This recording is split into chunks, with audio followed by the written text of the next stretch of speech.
So, hello dear students, welcome to the day 31 of JEE Triple One Days. आज हम लोग units and dimension के applications देखेंगे and अच्छे से न्यूमेरिकल सॉल्व करेंगे. चलिए शुरू करते हैं. So applications of dimensional analysis as we had seen, dimensional analysis के बहुत सारे एप्लीकेशन है. सबसे पहले हम यहाँ पे देखते हैं प्रिंसिपल ऑफ होमोजेनिटी क्या है. प्रिंसिपल ऑफ होमोजेनिटी क्या है? तो बेटा आप कभी भी ऐसे कोई दो चीज को ऐड नहीं कर सकते जिनका डायमेंशनल फॉर्मूला सेम ना हो. मतलब अगर कोई दो चीज ऐड हो रही है ना तो उनका डायमेंशनल फॉर्मूला सेम होना चाहिए, उनका यूनिट सेम होना चाहिए. फॉर एग्जाम्पल मैं ऐसा नहीं कह सकता I can add 5 metre with 2 second. 5 metre और 2 सेकेंड को ऐड नहीं किया जा सकता, राइट? अगर आप देखो v equal to u plus a t, ये फॉर्मूला है. तो इनका डायमेंशन और इनका डायमेंशन सेम होना चाहिए. मीन्स अगर ये वेलोसिटी है और जिसका dimensional formula L T minus one है तो ये भी वेलोसिटी ही होगी और ये एक्सेलरेशन इनटू टाइम भी तुम्हें वेलोसिटी ही देगा, राइट? सो ये भी तेरा एल टी माइनस वन होगा और ये भी तेरा एल टी माइनस वन होगा. अब इसके हेल्प से क्या कर सकते हैं कि जैसे अब ये टाइम तुम्हें पता है तो ये कौन होगा वो पता चल सकता है. ठीक है, अगर कोई कॉम्प्लिकेटेड इक्वेशन है उसके अंदर अगर तुम्हें पता है कि वेलोसिटी का इक्वेशन आ रहा है तो ये वेलोसिटी है, ये वेलोसिटी है, ये भी वेलोसिटी है, तो ये क्या है वो पता चल सकता है. मतलब होमोजेनिटी के रूल से हम ये सारी चीजें पता कर सकते हैं. दूसरी चीज कि यहाँ पर एक और शॉर्टकट हमने देखा था क्या, कि भाई कभी भी अगर ई रेस टू समथिंग है, मान लो e raise to x by y है ना, कोई एक समझ लो क्वांटिटी है z equals to e raise to x by y, तो ये एक्सपोनेंशियल का e raise to x by y, these are always dimensionless. These are always dimensionless means dimension of x और dimension of y always same होना चाहिए तभी वो dimensionless होगा, है ना? तो here x by y will also be dimensionless, will also be dimensionless. इसका मतलब क्या? इसका मतलब ये कि dimension of x is always equal to dimension of y. ठीक है, ठीक है. तो एक जैसे इक्वेशन है इलेक्ट्रिसिटी के अंदर, स्टैंडर्ड 12th के बच्चों को बहुत अच्छे से पता है कि एक इक्वेशन है कि जैसे कैपेसिटर के अंदर v equals to v naught e raise to minus t by r c, ऐसा एक फॉर्मूला है, राइट? तो यहाँ पर इसको देखते से पता चल जाता है कि भाई ये पूरा डायमेंशनलेस होगा. ओके सर, अब ये पूरा भी क्या होगा? डायमेंशनलेस होगा. तो अगर मैं इसकी बात करूं तो यहाँ पर t बाई आर सी तेरा डायमेंशनलेस होगा, मतलब m zero L zero T zero होगा. ऐसा कब पॉसिबल है? जब टाइम का और आरसी का डायमेंशनल फॉर्मूला सेम है. तो r इंटू सी मतलब रेजिस्टेंस इंटू कैपेसिटेंस का डायमेंशनल फॉर्मूला भी t1 जैसा होगा ऑलवेज. क्लियर बेटा? डन. तो यहाँ पर डायमेंशनल एनालिसिस से हमें बहुत सारी चीजें पता चल सकती है इजीली, राइट? दूसरी चीज ये कि कभी अगर नेचुरल लॉग आता है पिक्चर में, लेट से अगर कभी नेचुरल लॉग पिक्चर में आता है ना, जैसे फॉर एग्जांपल ऐसा कोई इक्वेशन है कि बाई लॉग ऑफ, समझो लॉग ऑफ एक्स जेड ऐसा कुछ है, ठीक है? और यहाँ पे आगे कुछ है लेट से ए, ठीक है? तो यहाँ पर लॉ ऑफ होमोजेनिटी क्या कहता है? इसका डायमेंशनल फॉर्मूला इसका डायमेंशनल फॉर्मूला सेम होना चाहिए. इसके अंदर लॉगरिथमिक के अंदर वाले सारे डायमेंशनलेस होते हैं, लॉगरिथमिक के अंदर सारे डायमेंशनलेस होते हैं. इसका मतलब x into why should give you m zero l zero t zero. इसका मतलब dimension of y, sorry dimension of x is always inverse of dimension of z, is always inverse of dimension of z. तो dimension of x is always inverse of dimension of z. तो x का हमेशा dimension जो है inverse होता है z के dimension से. मतलब अगर फॉर एग्जांपल इसका आता है एक्स जेड जो तुम्हारा m zero L zero T zero आ रहा है, मतलब अगर x तुम्हारा मान लो L1 है तो z तुम्हारा L माइनस वन होना चाहिए. ठीक है, तो अगर कोई मल्टीप्लाई होता है इसका रिजल्ट डायमेंशनलेस है तो इसका और इसका उल्टा होगा डायमेंशन, इसका ध्यान रहे. ठीक है बेटा, डन है. कभी कभी अगर ट्रिग्नोमेट्रिक फंक्शंस की मैं बात करूं, है ना, ट्रिग्नोमेट्रिक फंक्शन की अगर मैं बात करूं ट्रिग्नोमेट्रिक फंक्शंस में सब आ गए, साइन थीटा आ गया, टेन थीटा आ गया, कॉस थीटा आ गया। तो साइन ऑफ के इंटू एक्स, राइट, ऐसा कुछ है, साइन के एक्स है। इफ दिस इज, ये हमेशा डायमेंशन लेस ही होगा, ये हमेशा डायमेंशन लेस ही होगा, याद रखो।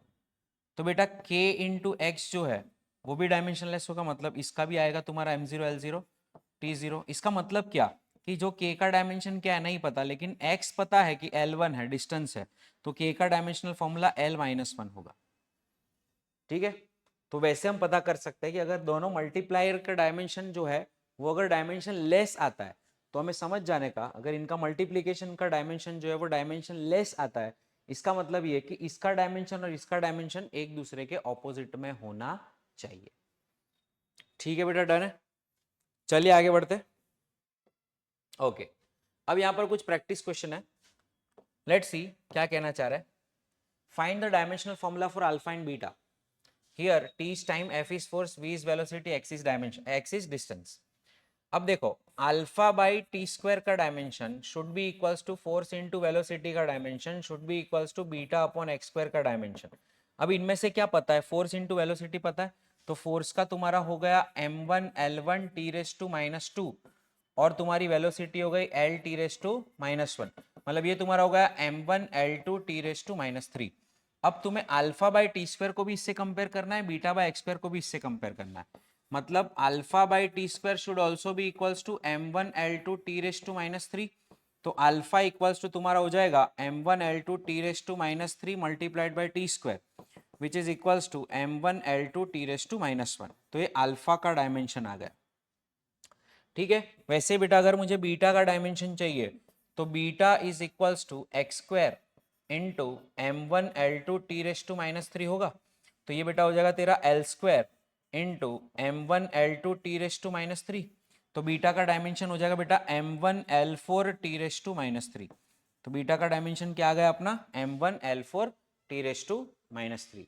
तो इस तरह से हम डायमेंशन फाइंड कर सकते हैं। मैंने क्या किया, इसका डायमेंशन इसका डायमेंशन इसका डायमेंशन सेम होना चाहिए क्योंकि वो ऐड हो रहा है, और अगर टाइम और टाइम ऐड होगा तब टाइम देगा, डिस्टेंस और डिस्टेंस ऐड होगा तो डिस्टेंस देगा। तो फोर्स इंटू वेलोसिटी मतलब पावर, तो पावर और पावर ऐड होके पावर देगा। ठीक है बेटा, डन। चलो देखते हैं एक और question. The electric flux phi का कुछ फॉर्मूला दिया है, phi is equals to alpha into sigma plus beta into lambda, where lambda and sigma linear and surface charge density respectively। तो अल्फा और बीटा का क्या होगा फॉर्मूला, ऐसा पूछा है इसने। ठीक है, तो सबसे पहले तो आपको यहां पे देखना है कि फाई जो है वो फ्लक्स है। ठीक है, अब फ्लक्स जो है उसका होता है electric field multiplied by area, वो फ्लक्स मिलता है। अब electric field multiply by area is what, force upon charge multiplied by area. ठीक है, तो अभी force upon charge multiply by area. अब force upon charge multiplied by area is equals to alpha into sigma. Sigma क्या है, sigma तुम्हारी surface charge density है, तो सिग्मा मतलब चार्ज अपॉन एरिया। ठीक है, तो अगर मैं अल्फा का फॉर्मूला निकालू क्या आएगा, तो फोर्स इनटू एरिया का स्क्वायर अपॉन चार्ज का स्क्वायर आ रहा है तुम्हारा अल्फा। ठीक है, अब अगर मुझे कोई पूछता है बीटा का निकालो, तो बीटा इंटू लैम्बडा मेरा फ्लक्स जैसा, और फ्लक्स क्या है, force into area upon charge.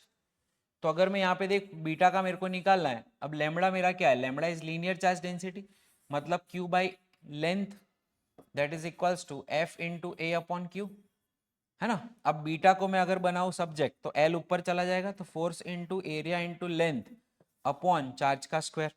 अब मुझे क्या पूछा है इसने, किसका निकालने का बोला है, अल्फा अपॉन बीटा का निकालने का बोला है।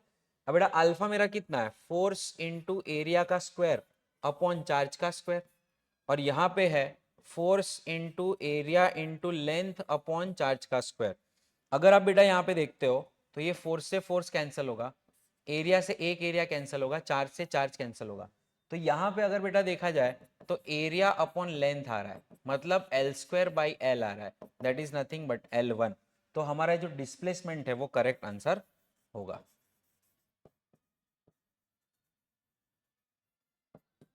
So this is the displacement, that is the correct answer. ठीक है बेटा, आगे बढ़ते हैं। चलो एक और आया JEE means 2021। if E, L, M and G denotes the quantity as energy, angular momentum, mass and constant of gravitation. तो देखो E जो है वो एनर्जी है, एनर्जी मतलब mL2T -2, ठीक है। फिर कौन है, फिर L है, L, तो L क्या होगा, L is angular momentum. Now what is angular momentum? Momentum into length, मतलब m1 l2 t raised to -1, ये होगा एंगुलर मोमेंटम, ठीक है।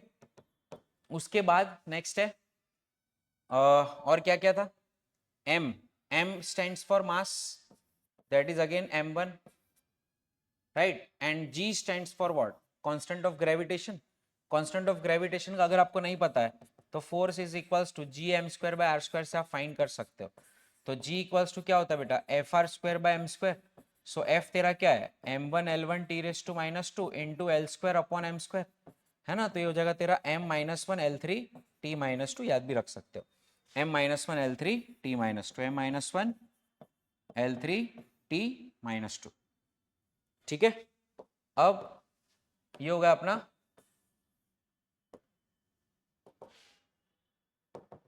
ठीक है। अभी अपना रॉ मटेरियल आ गया। अब तुम्हें पूछा है P का डायमेंशनल फॉर्मूला निकालना है, मतलब P equals to E L square m raise to -5 g raise to -2, इसका मतलब हो गया E L square upon m raise to 5 g का स्क्वायर। अब E कितना है, m1 l2 t -2, ये है तेरा L, L क्या है अपना, angular momentum, angular momentum is m1 l2 t -1 और उसका भी स्क्वायर, मतलब m2 l4 t -2 divided bye m5, तो बेटा ये m5 हो गया, और g स्क्वायर मतलब इसका स्क्वायर हो गया इसका, m-1 l3 t -2 का स्क्वायर, तो वो होगा m-2 l6 t -4। तो ये हो गया तुम्हारा 2 और एक 3, 3 में से 5 गए, सॉरी 5 ऑलरेडी है अपने पास, है ना, तो 5 नीचे है, 2 ऊपर जाके 5 बनाएगा, मतलब ये मास ये मास ये मास और ये मास सब कैंसिल हो जाएंगे, ठीक है। 4 2 6 और 6 कैंसिल, ओ साला सब कैंसिल हो गया, क्या बात है, m0 l0 t0, m0 l0 t0, so this is your final answer. अब बेटा आगे बढ़ते हैं, नेक्स्ट है an expression for a dimensionless quantity p is given as alpha by beta into log of kt by beta x, ठीक है, ऐसा कुछ बोला है उसने। अब देखो भाई, लॉग के अंदर की जो सारी क्वांटिटी है वो डायमेंशनलेस होनी चाहिए, सबसे पहले तो मुझे ये पता है कि ये लोग डायमेंशनलेस होना चाहिए, ओके सर।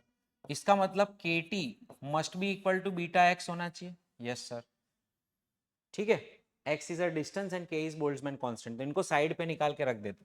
x का डायमेंशनल फॉर्मूला L1, राइट, और बोल्ट्जमैन कांस्टेंट इज kb, तो E इक्वल्स टू 3/2 kbt, है ना, kb into T temperature, kb into T क्या है, टेम्परेचर, तो kb बोल्ट्जमैन कांस्टेंट अपना क्या आएगा 2E/3t, मतलब energy which is m1 l2 t raise to -2 divided by temperature which is kelvin 1, तो हो गया m1 l2 t raise to -2 k -1 Boltzmann constant का आ गया, ठीक है, फाइन।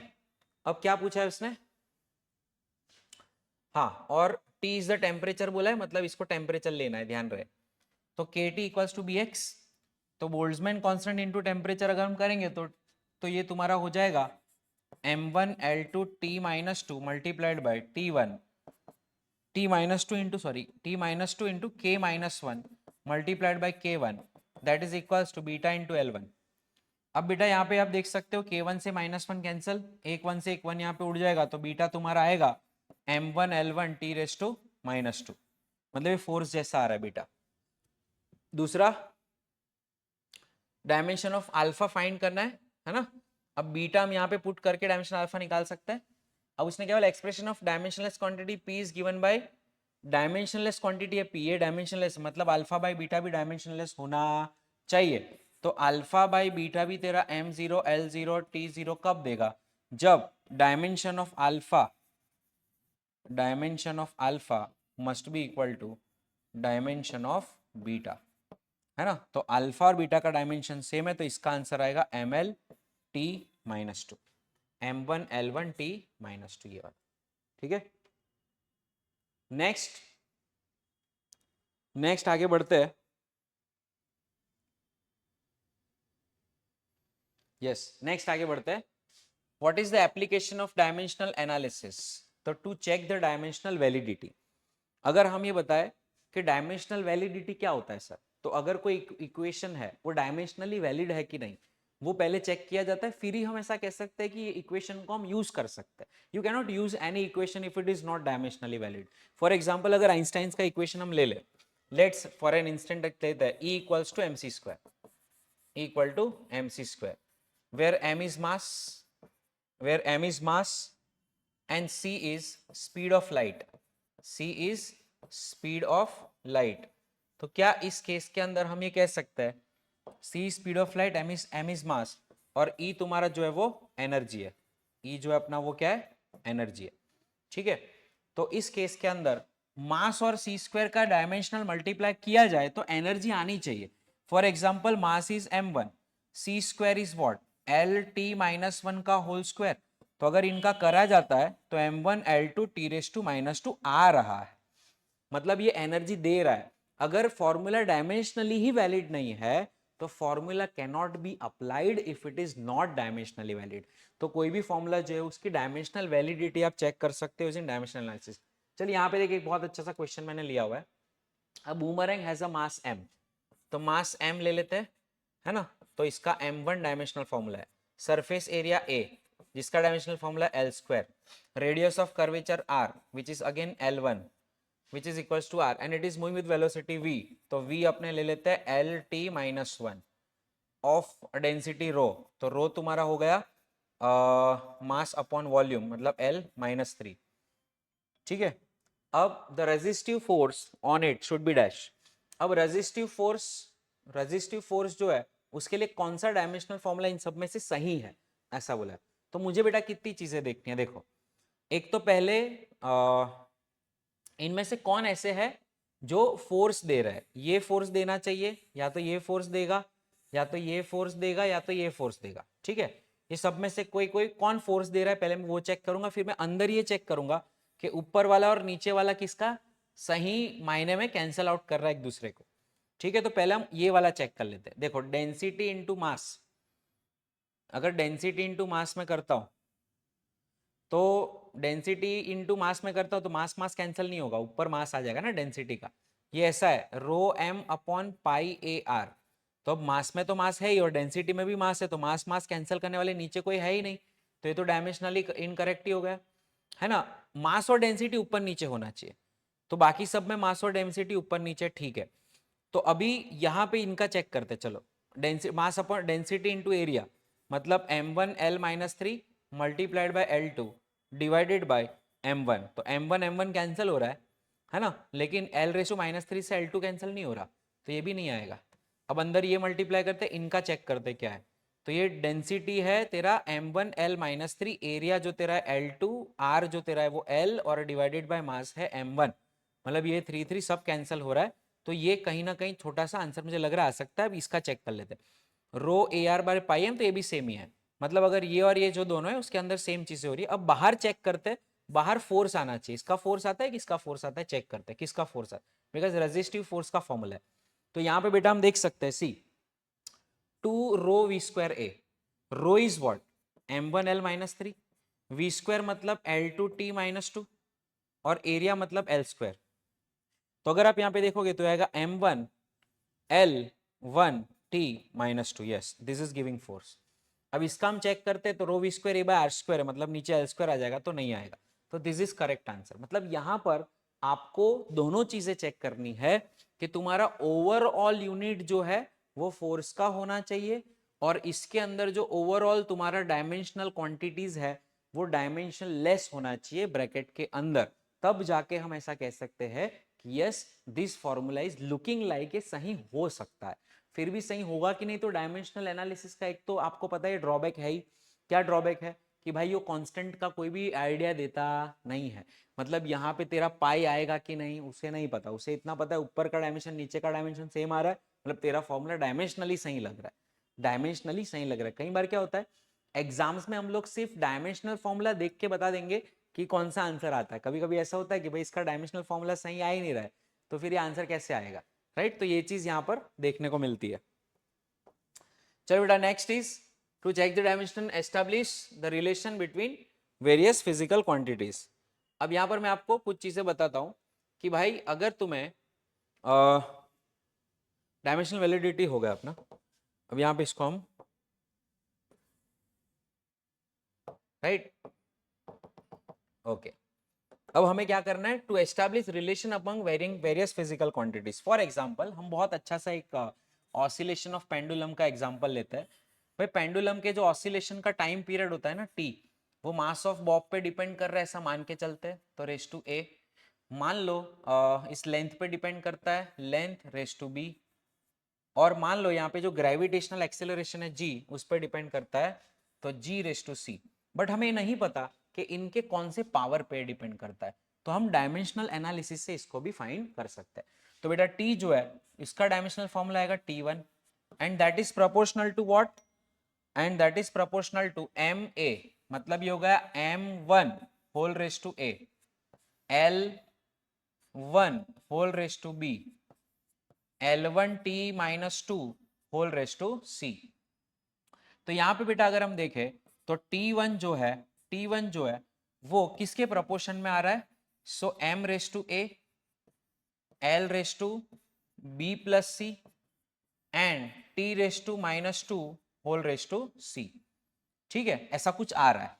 फाइन, अब आपको इधर का और इधर का मैच करना है ना। तो हम देखेंगे तो इधर तो मास तो है नहीं, मतलब ए तो मेरा जीरो हो गया, और एल जो है वो भी नहीं, मतलब बी प्लस सी भी जीरो हो गया, है ना। इधर एल के ऊपर है, इधर नहीं है। अब टाइम के ऊपर माइनस टू सी है, इधर टाइम के ऊपर वन है, तो C equals to minus one by two हो गया।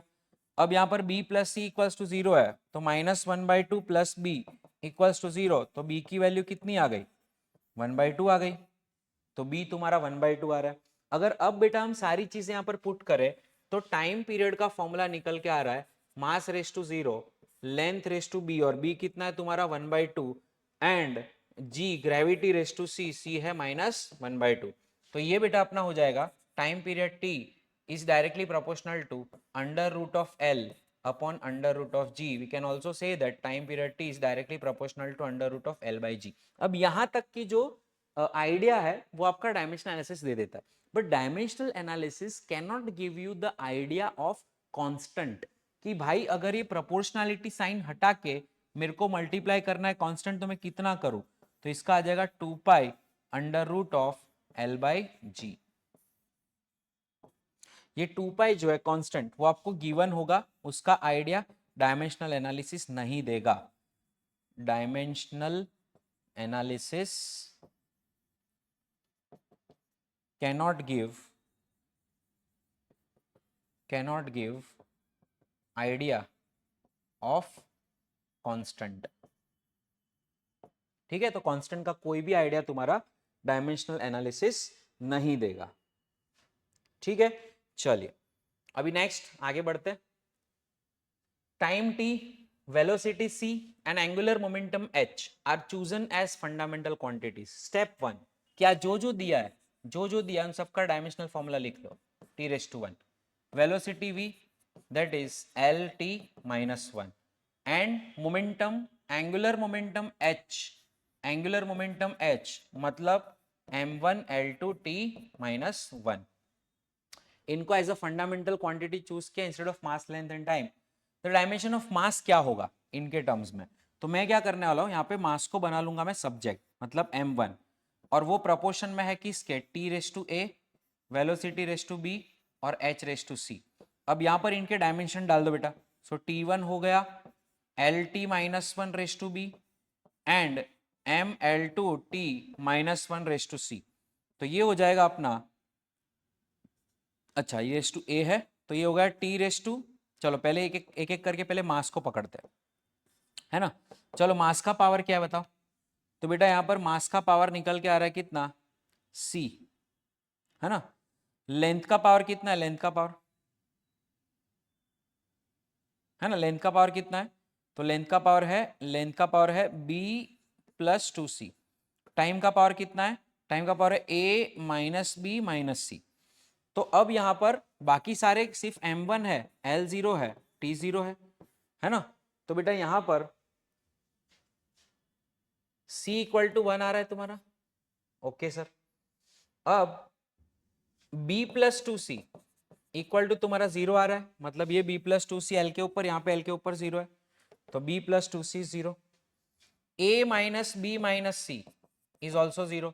अब यहाँ पर b plus two into one equals to 0, तो b equal to minus two हो गया।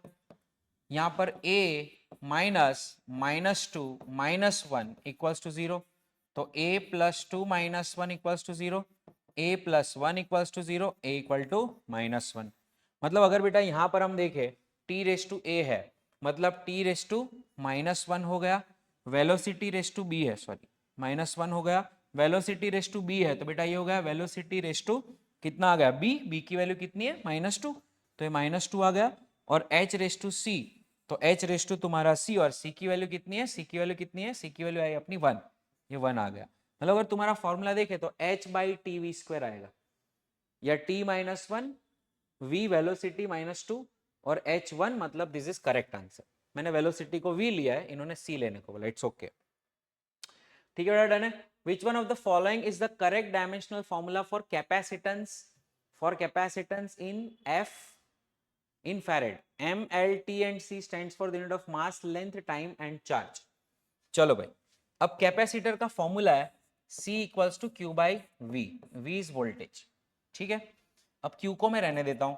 वोल्टेज का मेरा फॉर्मूला है work done per unit charge, है ना, इसका मतलब चार्ज का मेरा स्क्वायर हो गया, और नीचे वर्क डन है तेरा m1 l2 t minus to, जिसको मैं अगर ऊपर ले जाऊं तो m minus one l minus two t2, और चार्ज जो c है उसका स्क्वायर, देखो m minus one l minus two t2 c square, this is correct answer, option D. ठीक है बेटा, आराम से किया जा सकता है। तो ये 2023 का क्वेश्चन है। Force, velocity and time are considered as fundamental physical quantity, then dimensional formula of density will be equals to dash. तो डेंसिटी बेटा किस पे डिपेंड कर रही है बताओ? Force raise to A, velocity raise to B and time raise to C. अब यहाँ पे फोर्स का डायमेंशनल फॉर्मूला हम सब जानते हैं कितना है, M L T minus two, है ना। वेलोसिटी का हम सब जानते हैं which is M zero L one T minus one, और time we all know time is T one.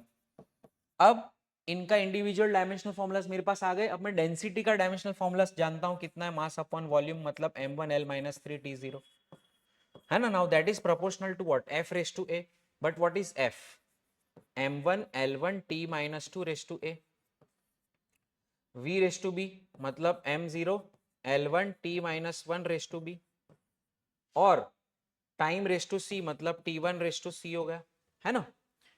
अब बेटा यहाँ पे अगर हम देखें तो ये मेरा अगर देखा जाए तो m raise to a, l raise to a, t raise to minus two a, m raise to zero हो गया, मतलब वो तो लूंगा नहीं मैं, l रेस टू b हो गया, t raise to minus b हो गया, t रेस टू c हो गया। अब यहाँ पर m रेस टू a है, l raise to a plus b है, t raise to minus two a minus b plus c है, राइट। अब ये बेटा मेरा हो गया m1 l minus three T zero. ठीक है, इसका मतलब अगर हम देखें तो a इक्वल टू वन हो जा रहा है, और a plus B equal to minus three है, तो one plus B equals to minus three, तो b equals to minus four हो गया, और इसकी वैल्यू आ रही है minus two A minus B plus C equals to zero आ रहा है। इसको इससे कंपेयर किया, जीरो आ रहा है। a की वैल्यू वन रखेंगे तो माइनस टू, बी की वैल्यू माइनस फोर रखेंगे, plus C equals to zero, so minus two plus four plus C equals to zero, so two plus C equals to zero, C equals to minus two, c equals to minus two, b equal to minus four and a equal to one, a equal to one. तो ये हो गया, ये हो गया अपना, है ना, m sorry f raise to a मतलब f raise to one, velocity raise to b मतलब माइनस फोर, और t raise to minus two, तो f1 v minus four t minus two, this is correct answer b। ठीक है, तो इस तरह से हम बहुत सारी चीजें कर सकते हैं। See if R XL and एक्सी, ट्वेल्थ में स्टैंडर्ड ट्वेल्थ में बच्चों को पता है कि एक्सएल का यूनिट भी ओम होता है, एक्सी का यूनिट भी ओम होता है और रेजिस्टेंस का भी ओम होता है। तो ऐसा कौन सा इक्वेशन है जो सारे ओम कैंसिल हो रहे हैं? तो आप ये देखो बी वाला करेक्ट होगा, because ohm upon under root of ohm into ohm करेंगे तो m0 l0 t0 मिलेगा। तो उसने ऐसा बोला डायमेंशनलेस क्वांटिटी कौन बना रहा है ना, तो मतलब r upon under root of XL X is the correct answer. ठीक है, तो दूसरी चीज है बेटा यहाँ पर यूनिट कन्वर्जन के अंदर भी आपको काम लगता है ना, डायमेंशनल एनालिसिस का यूज है।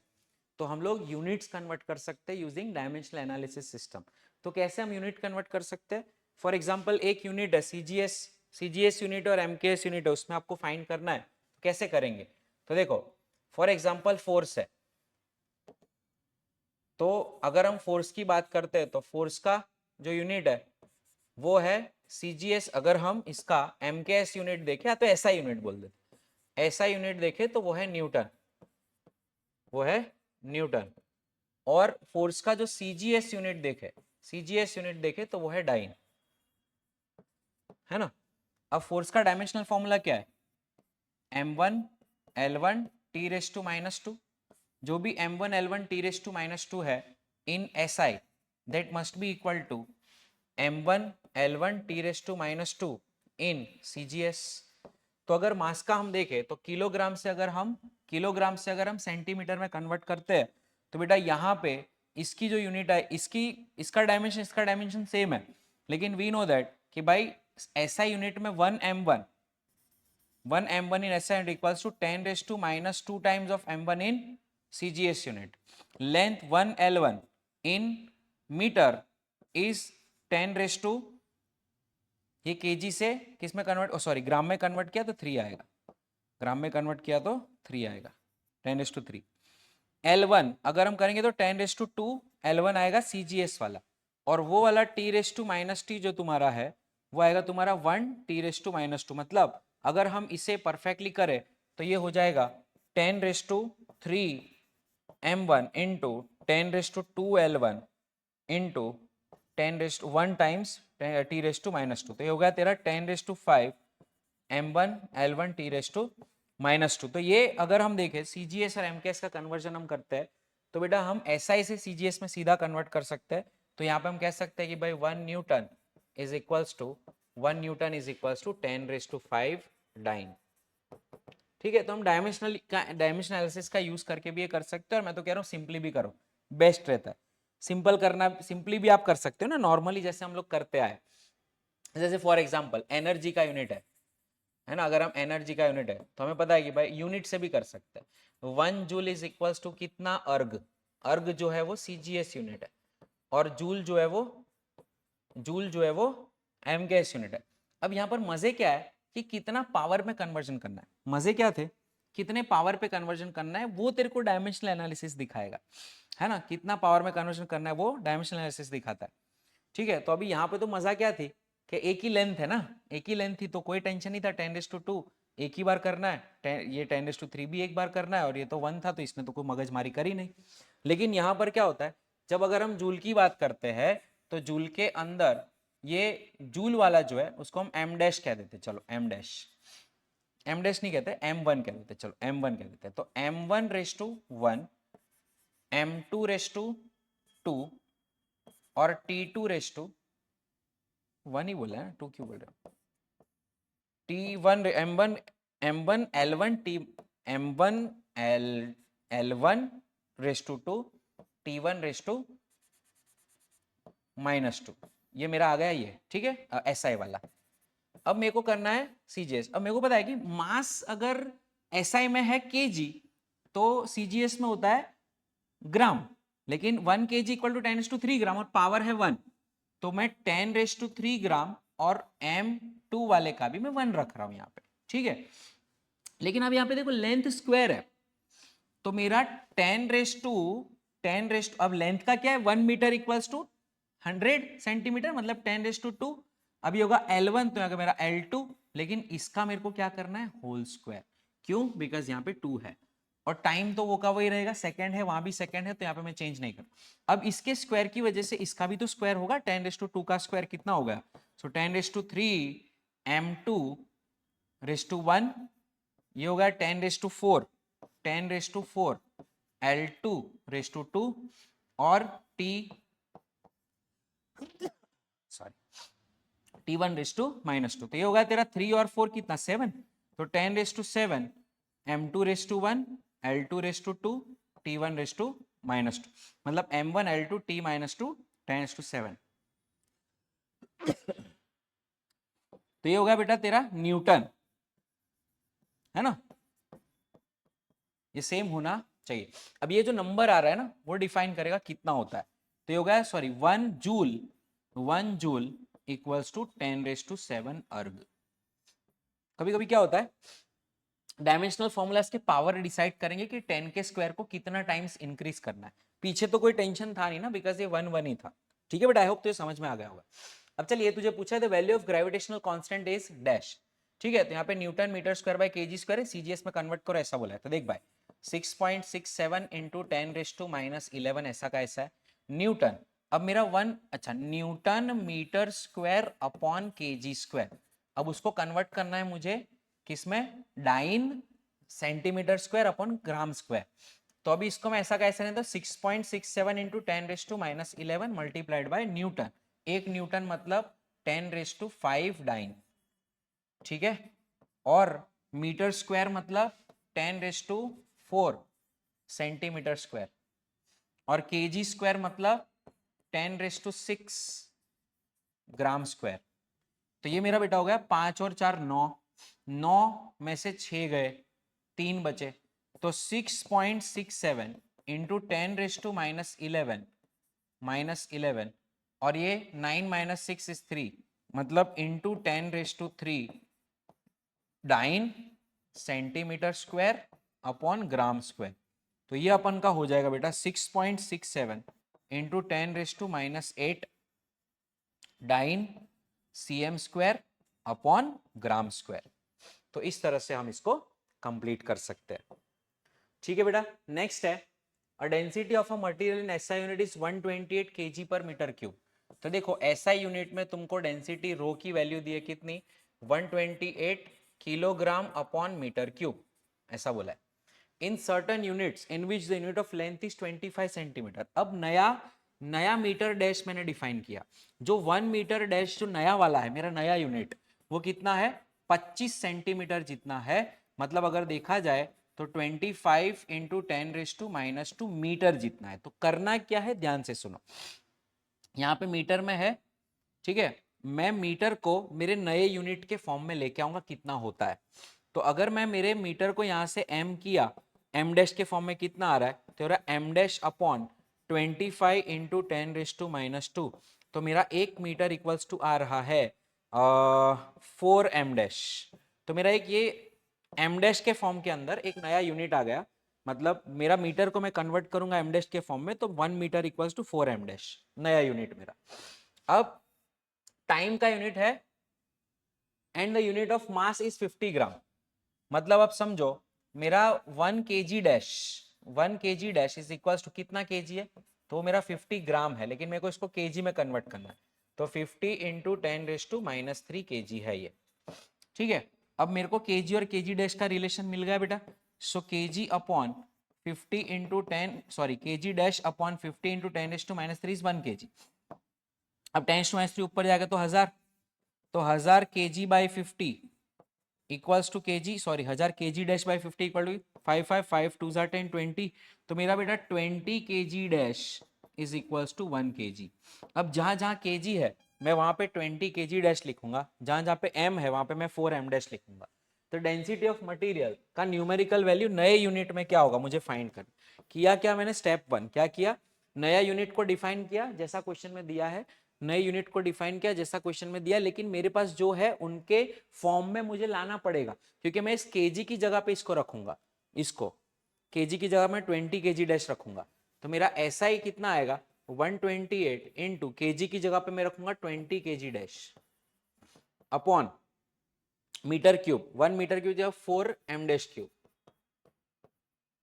ठीक है, तो क्या 128 इंटू 20 डिवाइडेड बाय 4 का क्यूब मतलब 4 इंटू 4 इंटू 4, है ना। तो यहाँ पे अगना 4 3 12, 4 2 8, 4 8 32, 4 टू ज़ा 8, 2 टू ज़ा 4, मतलब ये हो गया 40 kg dash upon metre dash का क्यूब। तो नए वैल्यू में मेरा जो न्यूमेरिकल वैल्यू आ रहा है वो कितना आ रहा है बेटा, 40 आ रहा है। मैं कह रहा हूँ this is the best formulas और best method to do this type of questions. आगे बढ़ते बेटा, सिग्निफिकेंट फिगर्स क्या होते हैं? देखो, हम अगर कोई भी वैल्यूज लिखते हैं, मान लो उसके अंदर पॉइंट में कुछ भी वैल्यू आ रही है, जैसे मैं फॉर एग्जांपल गुजरात से जा रहा हूं दिल्ली, ठीक है, और गुजरात से दिल्ली का डिस्टेंस है मान लो 987 किलोमीटर है फॉर एग्जांपल। तो ये जो है 900 तो मुझे चलना पड़ेगा, 80 किलोमीटर भी चलना पड़ेगा, लेकिन ये जो लास्ट डिजिट है 7, वो 7 भी हो सकती है, 6.8 भी हो सकती है, और 6.5 भी हो सकती है, और 7.8 भी हो सकती है। मतलब दिस इज अनसर्टेन वैल्यू, है ना। और ये वाली जो वैल्यूज है वो सर्टन है। तो लास्ट वाली वैल्यू जो होती है मेजरमेंट में हमेशा अनसर्टेन होती है, ठीक है। ये कोई भी reading with one uncertain value and the number of certain values plus one uncertain values का जो मिक्स होता है, रीडिंग पूरा जो बनता है, उसी को हम लोग कहते हैं अपना सिग्निफिकेंट फिगर्स। अब सिग्निफिकेंट फिगर्स के कुछ रूल्स है। जितने भी नॉन जीरो डिजिट है ना, सब सिग्निफिकेंट है। फॉर एग्जाम्पल आई से 1 2 3 4, और आई से 1.234, और आई से 186.96। अब आपको पूछा जाए कि इसमें सिग्निफिकेंट फिगर्स कितने हैं, तो 4 सिग्निफिकेंट फिगर्स है। यहां पूछा जाए तो इसमें भी 4 सिग्निफिकेंट फिगर्स है, इसमें भी आपके 4 सिग्निफिकेंट फिगर्स है। मतलब कोई भी नंबर है जिसमें अगर नॉन जीरो डिजिट आता है तो वो हमेशा सिग्निफिकेंट होगा। Rule number 2, all the zeros between the two non zero digits are significant. मतलब अगर मैं बोलूं 10024, मैं बोलूं 1.00866, मैं बोलूं 1.0000001, ठीक है, तो ये दो सिपाही के बीच में जितने भी जीरो है सारे गिनने हैं आपको, सिग्निफिकेंट गिनाएंगे। मतलब 1 2 3 4 5, तो यहां पर कितने सिग्निफिकेंट फिगर्स है बेटा, 5 SF। यहां पर कितने, 1 2 3 4 5, अगेन 5 सिग्निफिकेंट फिगर्स, 1 2 3 4 5 6 7 8, तो यहाँ पे 8 सिग्निफिकेंट फिगर्स है, ठीक है। आगे चलते हैं, rule number 3, all the zeros to the left of the first non zero digit are not significant. क्या बोला उसने, all the zero to the left of first non zero digit are not significant if the number is less than 1, zeros on the right of decimal point but to the left of first non zero digit are not significant, ठीक है। देखो अभी 2-3 rule मैं आपको बता देता हूं। जब नंबर ग्रेटर देन 1 है, ठीक है, जब नंबर ग्रेटर देन 1 है, लेफ्ट साइड मतलब ये वाली होगी ना, सी, मैं आपको बताता हूं इसमें क्या हो। देखो 2-3 रूल है। Trailing zeros in a number with a decimal point are significant, मतलब मैं समझ गया ये वाला जो रूल है वो ये कह रहा है कि अगर 25,000 है तुम्हारे पास, ठीक है, तो आई थिंक राइट आएगा। All the zeros to the right of first non zero digit, last non zero digit आएगा, आर नॉट सिग्निफिकेंट, ठीक है।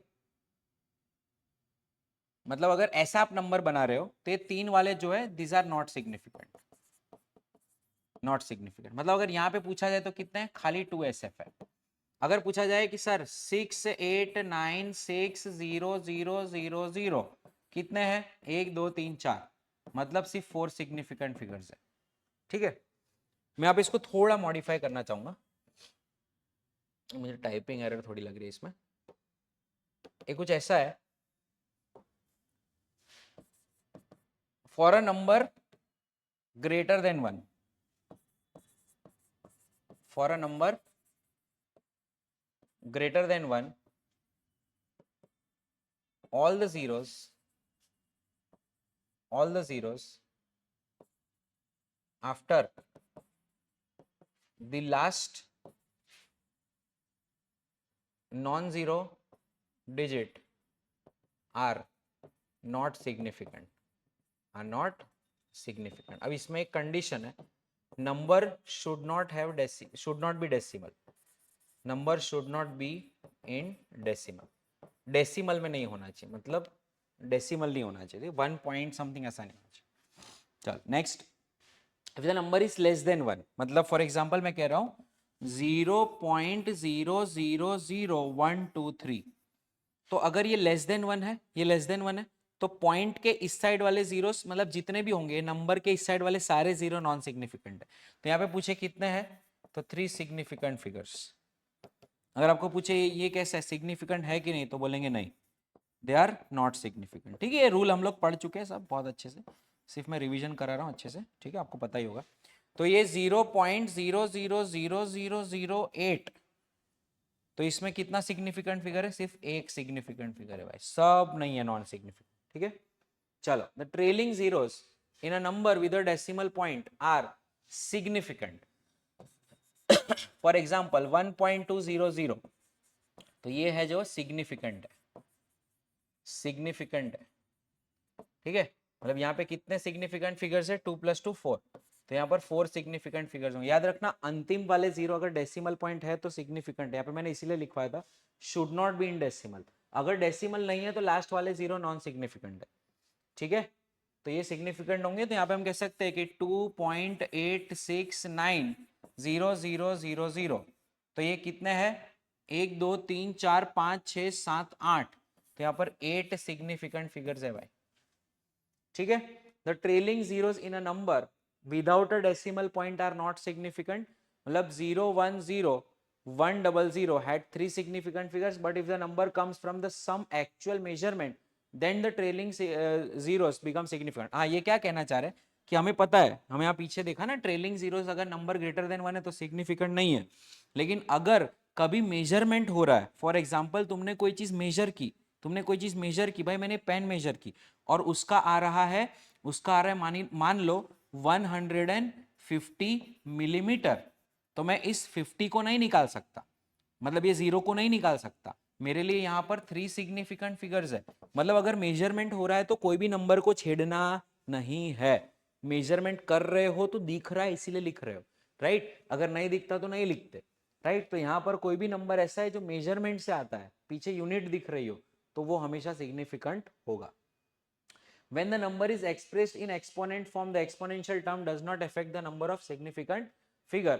मतलब अगर कभी भी कोई एक्सपोनेंट फॉर्म आता है, जैसे फॉर एग्जांपल कुछ ऐसे होता है ना, कि 2.86 इंटू 10⁻11, तो इससे कोई फर्क नहीं पड़ता, इसके अंदर तुम्हारे 3 सिग्निफिकेंट फिगर्स होंगे।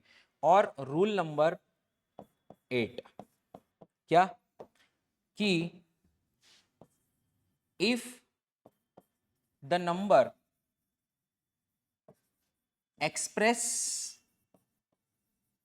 expresses the quantity of material, then there will be infinite significant figures, for example number of natural satellite, यार नंबर ऑफ योर आईज, मतलब quantity of eyes in a human being आपकी कितनी आंखें है ना, quantity of I in one human, तो इसका answer क्या है बोलो, तो पूछे तुम्हारे पास कितनी आंखें, तुम बोलोगे 2, पॉइंट के बाद तुम कितना कॉन्फिडेंटली 0 लगा सकते हो बताओ। मैं तो इन्फिनिटी तक जा सकता हूँ भाई, मेरे पास 2 ही आंखें हैं राइट, पॉइंट के बाद कोई नंबर चेंज नहीं होगा, we are very confident. For example बोलो ये पेन कितनी है, आप बोलोगे 1, तो यूर वेरी कॉन्फिडेंट, तो पीछे 0 जा सकता है एंड तक, मतलब ये इनफाइनाइट आंसर आएगा, तो इसके सिग्निफिकेंट फिगर्स कितने होंगे, इन्फिनिटी होंगे। ठीक है, the time period of oscillation of some simple pendulum measured using 4 different measuring clocks were recorded as 2.62, 4.6232, 4.6 and 4.64। then the arithmetic mean of these reading is correct significant figure is dash। देखो बेटा, अब इसका rule है क्या, अगर हम किसी को ऐड करते हैं, जैसे 4.62 प्लस 4.632 प्लस 4.6 प्लस 4.64, अगर हम इन्हें ऐड करके इनका एवरेज निकालते हैं, मीन निकालते हैं, जो भी आंसर आएगा इनमें से सबसे लोवेस्ट पॉइंट के बाद जो वैल्यू किसकी सबसे लोवेस्ट है, इसकी 2 है, इसकी 3 है, इसकी 1 है, इसकी 2 है, तो एक सबसे लोवेस्ट है। तो आंसर में जो लोवेस्ट है उसको मेंटेन किया जाता है, क्योंकि सबके पास एक एक एक एक तो कॉमन है ना। तो यहाँ पे ऑप्शन में देखो, इसकी 3 है, इसकी 2 है, इसकी 1 है, इसकी 0, तो इसकी मेंटेन करेंगे, तो answer should be your 4.6 second. ठीक है, इसमें आप सीधा आंसर टिक कर सकते हो, यहां पर कोई जरूरत ही नहीं, बिकॉज कोई भी आंसर ऐसा नहीं दिया कि 4.6 दिया, 4.7 दिया। हाँ, कभी 4.7 आंसर हो तो आपको पूरा चेक करना पड़ेगा कि वो 5 से ज्यादा जा रहा है कि नहीं, मतलब आपको देखना पड़ता है अप्रोक्सीमेशन करके। तो यहाँ पर ऐसा कुछ आंसर है ही नहीं, इसलिए हम डायरेक्टली सीधा अप्लाई कर सकते हैं। आगे बढ़ते हुए, the area of the square is 5.29 cm square, the area of 7 such squares are dash. देखो आंसर सबका सेम ही है, बस मुझे देखना है पॉइंट के बाद कितने थे, 2, तो यहाँ पे पॉइंट के बाद 2 ही होने चाहिए। This is correct answer. अब कई बच्चे क्या समझे पता है, सर साथ में तो एक ही है, तो ऐसा नहीं होगा कि एक वाला कोई आ जाए, नहीं, एक नहीं है वो। 7 स्क्वायर मतलब it's a quantity of square, 7 square है, कितना कॉन्फिडेंटली मैं कह सकता हूं 7 स्क्वायर्स, तो 7.0000000 इंफिनिटी तक लग सकता है। ठीक है, अब बेटा एरर्स जो है अपने अगले चैप्टर में नेक्स्ट लेक्चर में देखते हैं एरर्स। ठीक है, यहां तक डन रखते हैं, नेक्स्ट लेक्चर में हम लोग एरर्स एंड मेजरिंग इंस्ट्रूमेंट्स वगैरह डन करेंगे। Thank you so much.